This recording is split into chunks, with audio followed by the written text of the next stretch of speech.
Hi, and welcome back to Hypnagogia's Wicked Mysterious. I'm your host, Danny. Before we get started today, just some quick chit chat. I will leave links in the description box below if you want to skip right to the story. I will not be offended. Just want to say thank you so much for the amazing reception on my first real solo episode and on the rebranding. If you're able to subscribe on YouTube, it would really help me reach the next milestone and help the channel continue to grow. Shifting from dialogue style to solo has meant shorter episodes just because there's not as much conversation and fluff, but I really wanted to do more than just making 15-minute episodes. I tried really hard this week to bring you a longer episode, but with longer episodes comes more writing, and with more writing comes more time. My goal is for Hypnagogia to become my full-time thing, and if you didn't know, I do offer readings, birth charts, and courses over on my website, and that link is in the bio. The next YouTube milestone will enable channel memberships, and that will give you early access to content. In the meantime, though, before we reach that milestone, there is early access to content available over on my Patreon. But again, thank you so much for the support of Wicked Mysterious. It really means everything to me, and I could not do this without you. With that, I will shut the fuck up and move on to the episode.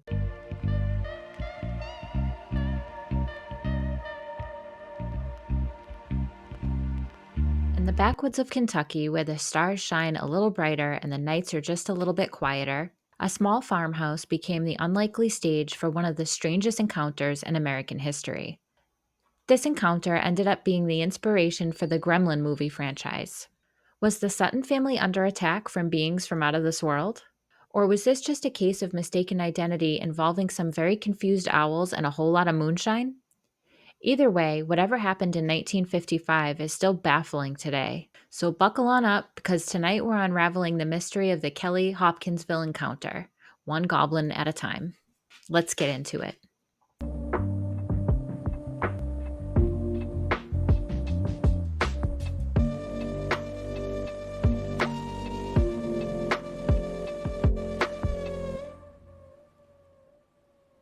All right, let's start by setting the stage for this very bizarre tale. Kelly, Kentucky was just a blip on the map just north of Hopkinsville. In 1955, life was simple. There were very few paved roads, and dirt paths connected family owned farms. There were open fields and a sky so clear you could count the stars. It's the kind of place where everyone knows everyone else's business. The community was tight knit, where neighbors relied on each other for barter and survival.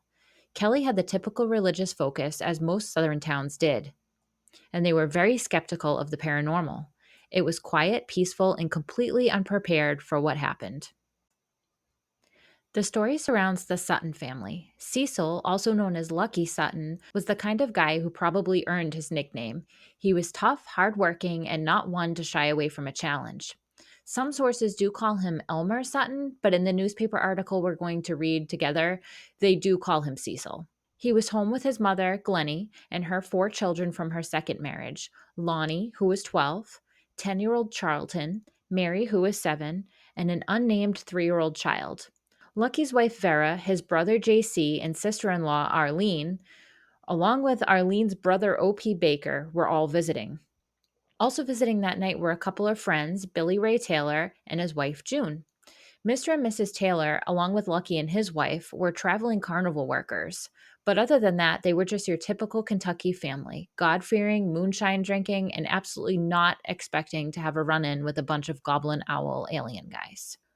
Life on the Sutton farm was pretty standard: early mornings, quiet evenings, and a lot of hard physical labor. Their day-to-day was tending to crops, feeding animals, and occasionally scaring off the odd raccoon or coyote. By evening, the adults would sit down with a jar of moonshine, swapping stories, while kids ran around catching fireflies. It was a simple life, but one night turned eerie when the sun went down. But that night, it wasn't just their imaginations, but maybe it was the moonshine. Around 7 p.m., just after the sun had dipped below the horizon, Billy Ray Taylor had been returning to the farmhouse with water he retrieved from the well. At this time, the Sutton home had no indoor plumbing. As Billy Ray made his trek back to the house with the water, he spotted something out of the corner of his eye. It was a bright, silvery light streaking across the sky. But this wasn't just a shooting star or flash of lightning. Billy Ray swore that he saw this thing land just beyond the tree line in the cornfield. He described it as a flying saucer that was real bright with exhaust all the colors of the rainbow. Billy Ray came barreling back into the house, wide eyed and terrified, screaming that he just saw a flying saucer land in the back field. He described hearing a hissing sound coming from the crash site. The others in the house looked up from their cards, more curious than concerned at this point. Lucky raised an eyebrow in disbelief, but there was just something about Billy Ray's hand shaking and the tone of his voice that caused them concern. And then the dog started barking. Maybe, just maybe, he did see something out there. So the family decided to check for themselves. They weren't concerned at this point, but still just curious at what could be out there. And maybe they were a little bored, because what else did they have going on in the middle of nowhere? As they were grabbing their guns, a creature with glowing eyes pressed its face up against the window and peered in at the family. One of the men shot through the window at this creature. All of the children were then ushered into a bedroom where they were hidden under a bed.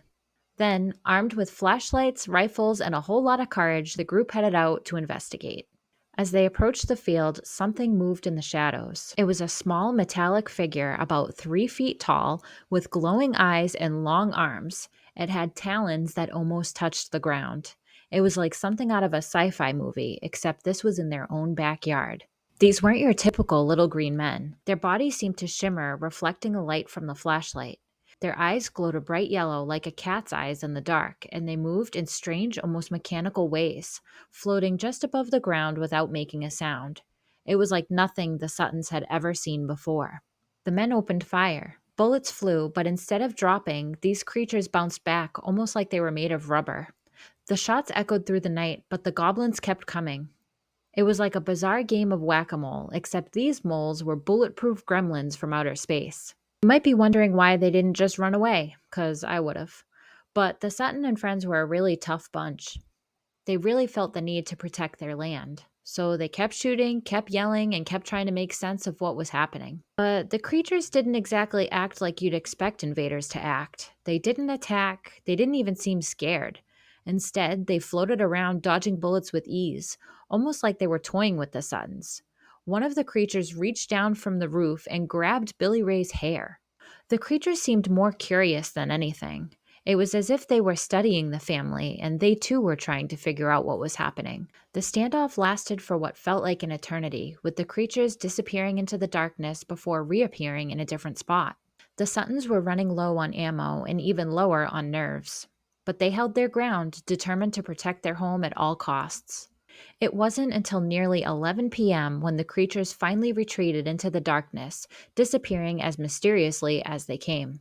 After 4 hours of terror, 4 hours, which is crazy, the family finally piles into their car and drove to the Hopkinsville police station. They arrived breathless and still clutching their weapons. They wanted to tell their story to anyone who would listen.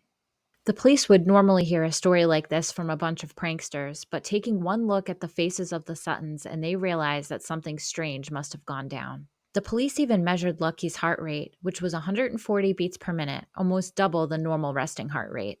The chief of police, Russell Greenwell, was quoted as saying, "These aren't the kind of people who normally run to the police for help."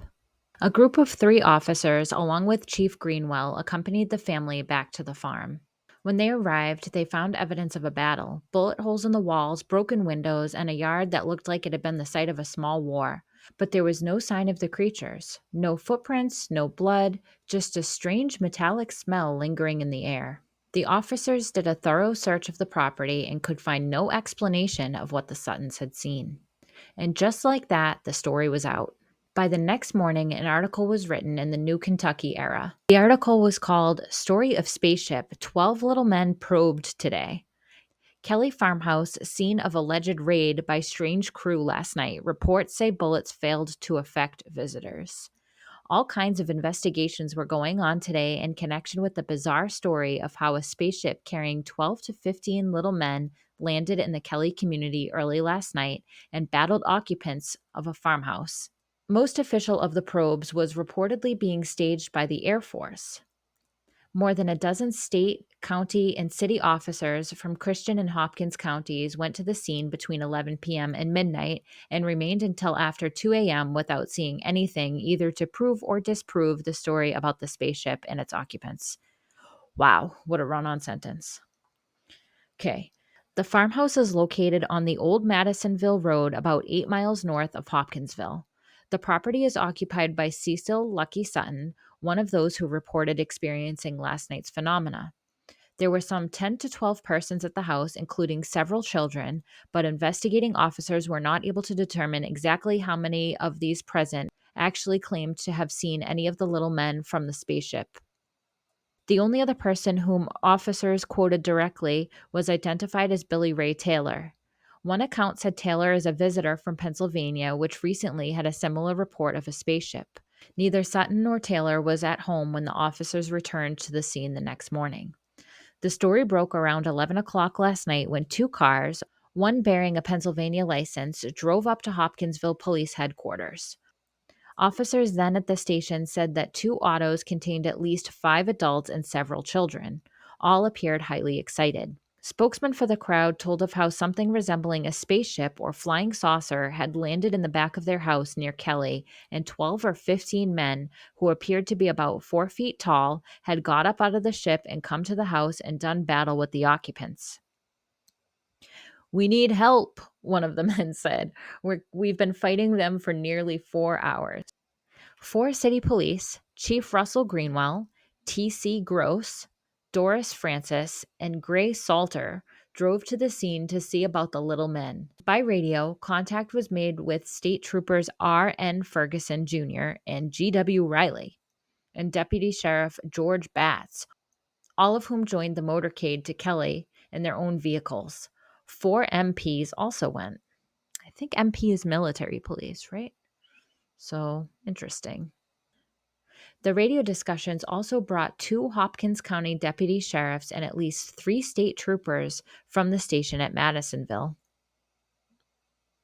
First arrivers found the scene deserted. 2 cars which had brought the report to Hopkinsville did not return to the Kelly farm until after the officers had arrived and looked the situation over. Officers reported that they found no tracks of little men, nor was there any mark indicating anything had landed in the described spot behind the house. There was a hole in the screen at the window through which one of the occupants said a shot had been fired at one of the strange little men. Both Chief Greenwell and Deputy Sheriff Batts said they got approximately this story from the still terrified and excited Sutton and Taylor families. About 7 p.m., one of the men went out of the house to get a bucket of water. He saw what looked like a flying saucer come over the trees and land in a field at a point about a city block behind the house. There was no explosion, only a semi-hissing sound, and the watcher returned to the house with a bucket of water. A short time later, somebody reported some little men with big heads and long arms were approaching the house.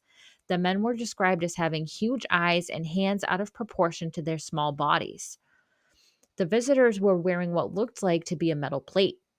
The men got their guns, a shotgun for Sutton and a .22 caliber target pistol for Taylor.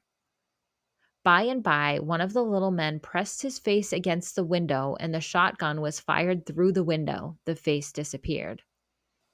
The men decided to go outside and see if the visitor had been hit.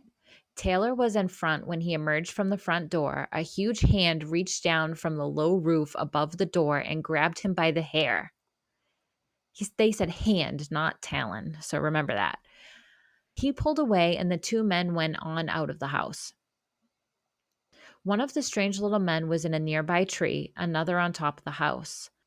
A blast from Sutton's shotgun knocked another of the men down, but he did not appear hurt. He disappeared into the darkness. Taylor reportedly opened fire on other members of the invading party, also with little effect. The battle went on for some time. When the occupants of the house saw their chance, they jumped into their cars and drove to Hopkinsville for help. This is written so strangely. Deputy Sheriff Batts said that the men told him that in all, they fired up about 4 boxes of .22 pistol shells. Such a strange worded sentence. The officer quoted a neighbor saying he heard shooting over at the Suttons, but distinguished only about 4 shots and mistook them for firecrackers. Most of the officers remained at the site for more than 2 hours.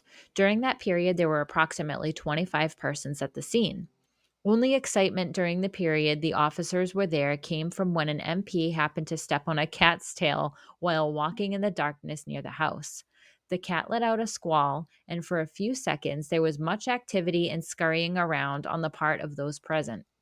Two officers who returned to the Kelly area early this morning reported hearing that the little men had reappeared at the Sutton home about 3:30 a.m. Other investigators who went to Kelly later during the morning said they were told Sutton and Taylor had gone to Evansville today.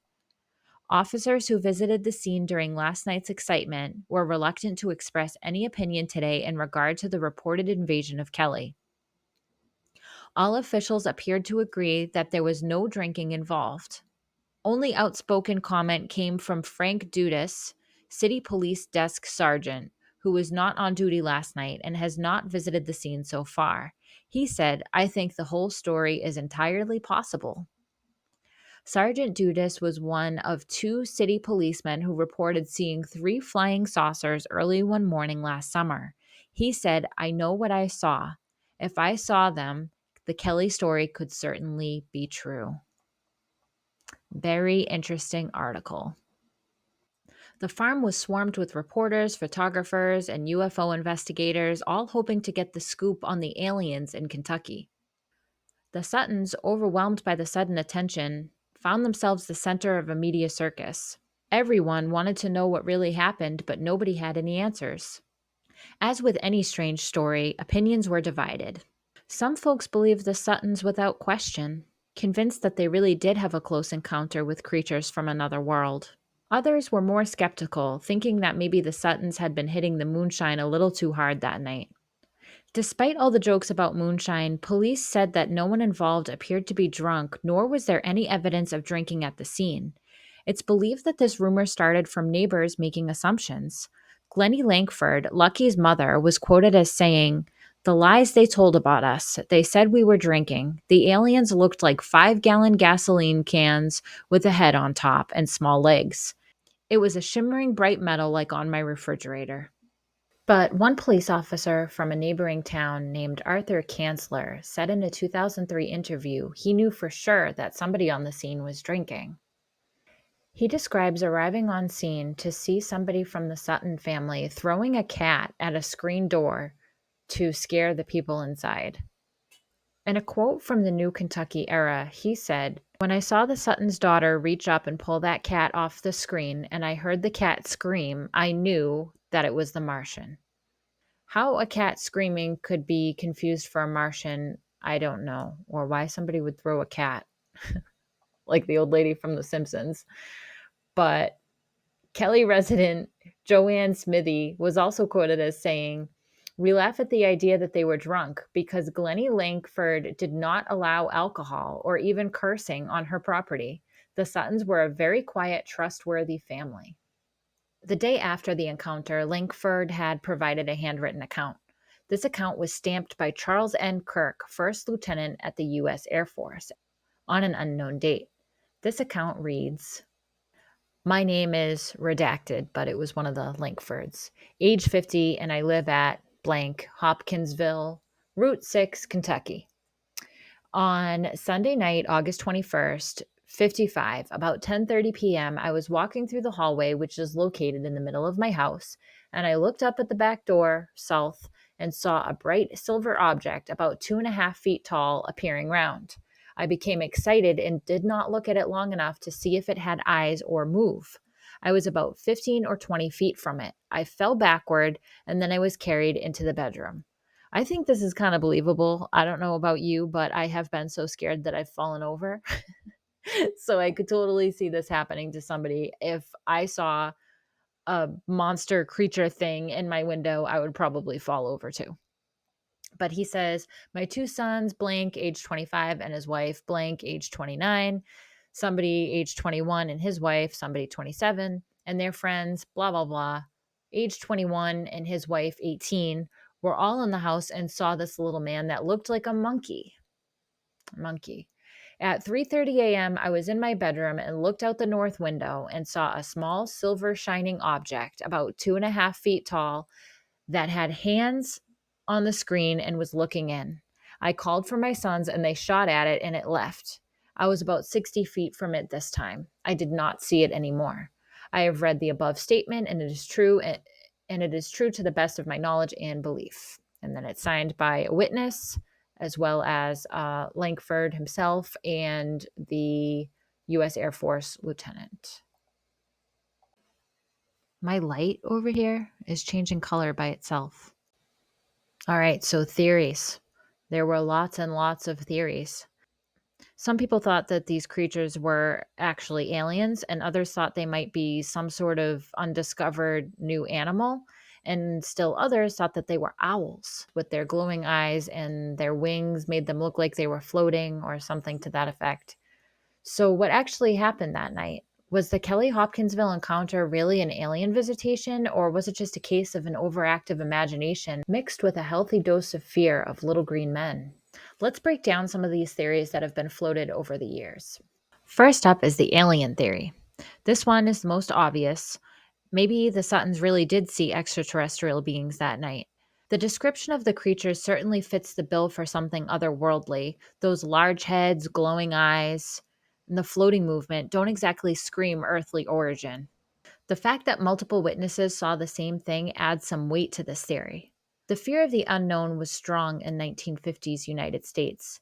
As the Cold War loomed in the distance, the threat of nuclear warfare was a real worry. Anxiety swelled at the thought of unidentified flying objects and the potential of advanced Soviet technology and even extraterrestrial technology.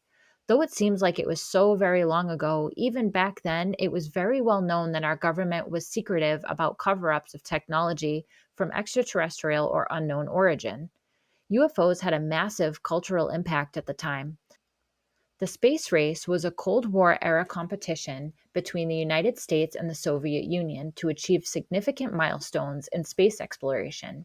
It was a symbol of technological superiority between the two superpowers. It had a profound impact on the development of space technology, scientific research, and global politics. The space race captured the public's imagination, inspiring generations of scientists, engineers, and explorers. It also spurred pop culture, from science fiction books to space themed art and books.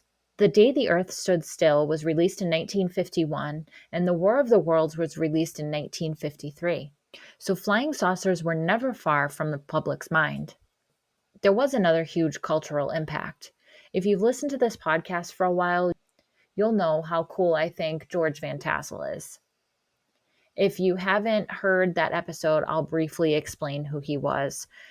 He was a contactee in the 1950s, and he birthed the idea that extraterrestrials weren't necessarily physical beings, but maybe they are enlightened spirits of sorts. And they're here to help guide humanity toward a spiritual awakening. At this time, more people really started to question Christianity and religion in general in favor of a New Age, more spiritual belief system.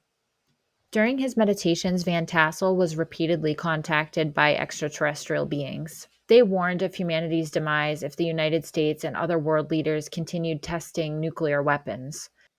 But anyway, the point is, in 1955, even in a small God fearing town like Kelly, Kentucky, the idea of flying saucers really wasn't that out there. As the newspaper article states, the family weren't the only witnesses to strange lights in the sky. Deputy Batts was one of the officers from Christian County Sheriff's Department who responded to the Sutton farmhouse. While at the scene, he didn't see any creatures, but reportedly did see unexplained lights in the sky. Multiple other officers from the Hopkinsville Police Department and Christian County Sheriff's Office confirmed seeing unusual lights or hearing strange sounds, all which added to the mystery of the incident. At the time, the Air Force was also conducting Project Blue Book, a program that investigated UFO reports to see whether or not they posed a national security threat. While the Kelly-Hopkinsville encounter wasn't included in Project Blue Book's official case files, it did receive some attention from military personnel.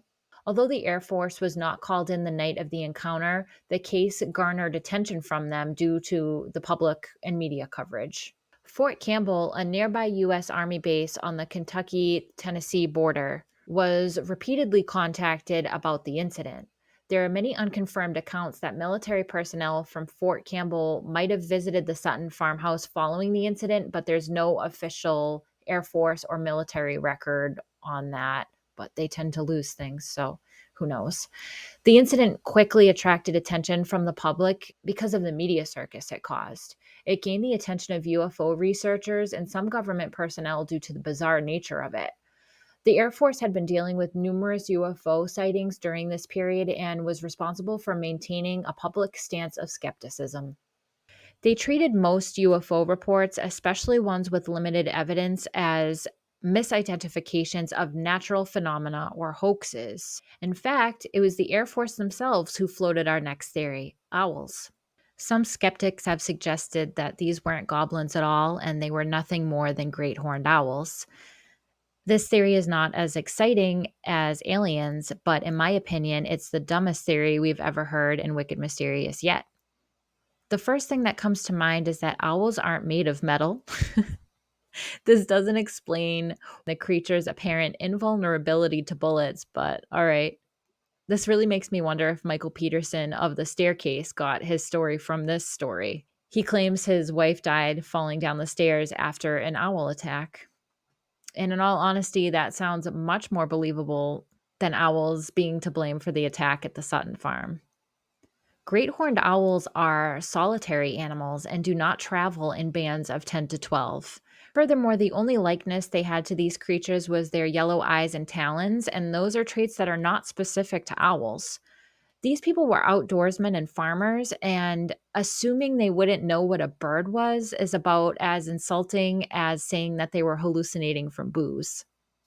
During the breeding season, great horned owls are very territorial. They may become aggressive if their nests are approached or disturbed.